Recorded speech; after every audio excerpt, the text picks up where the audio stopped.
All right, so today we're diving into Psalm 25 Okay. from the New Living Translation on U version. Sounds good. You know, our listeners are all about maximizing their time, For sure. and we're right there with them. Absolutely. So we're going to cut right to the heart of this psalm Love it. and uncover those real nuggets of wisdom. Awesome. But first, Yeah. I got to say, this psalm attributed to David, Mm-hmm. it has this really fascinating structure to it. Oh, yeah. Tell me about it. It's what's called a Hebrew acrostic, Interesting. which means each verse starts with the next letter of the Hebrew alphabet. Huh. That's like a built-in organizational tool, right? It's like someone was way ahead of their time with bullet points. Uh-huh. Totally.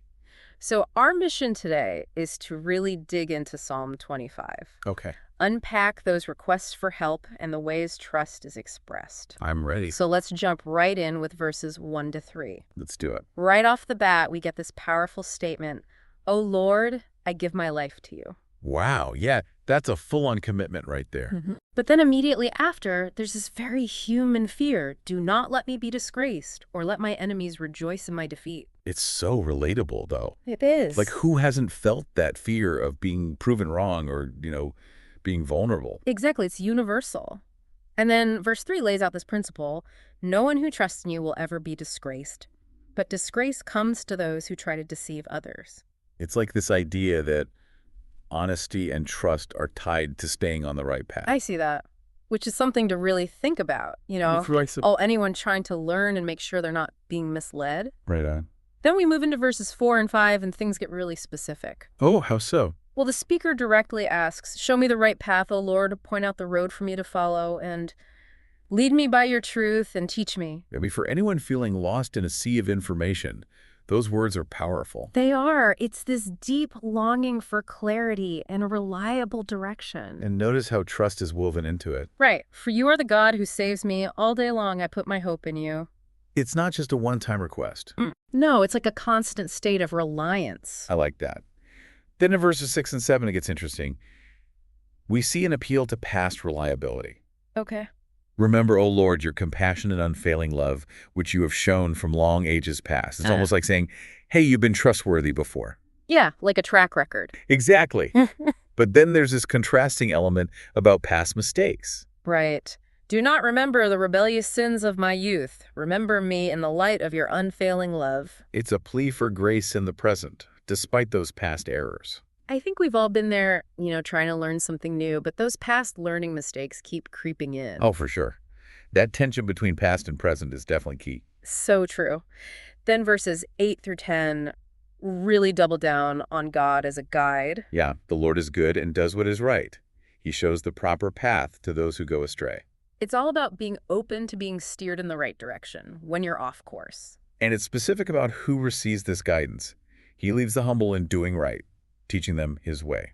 Humility being open to learning seems vital for learning effectively. Couldn't agree more.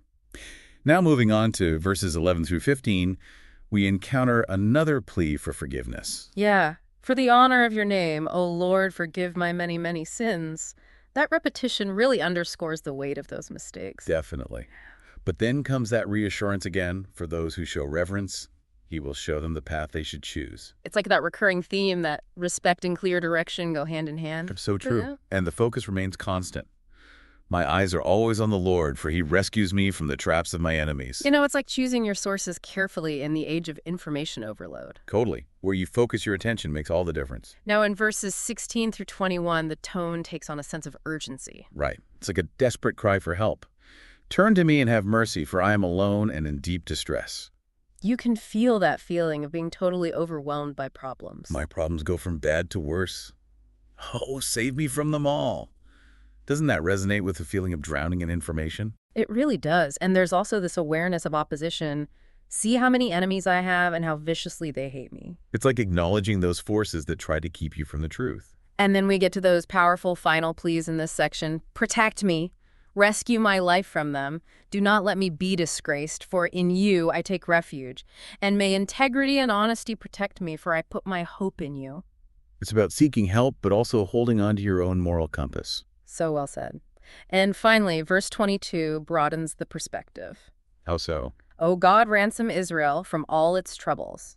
It takes that individual struggle and puts it into the context of a wider community. It's a reminder that we're not alone in our search for truth and guidance. Exactly. So if we look at Psalm 25 as a whole, Yeah. it's this constant reaching out for guidance, forgiveness, and protection. All built on that foundation of trust in something bigger than ourselves. And what's really striking is how this ancient text still speaks to us today. I know, right? That feeling of being lost, overwhelmed, needing clarity, needing a reliable source of direction. It's timeless. So for you listening, think about those pleas for guidance, those expressions of trust. What parts resonate most with your own experiences of trying to learn and navigate the challenges of today's world? It's a question worth pondering.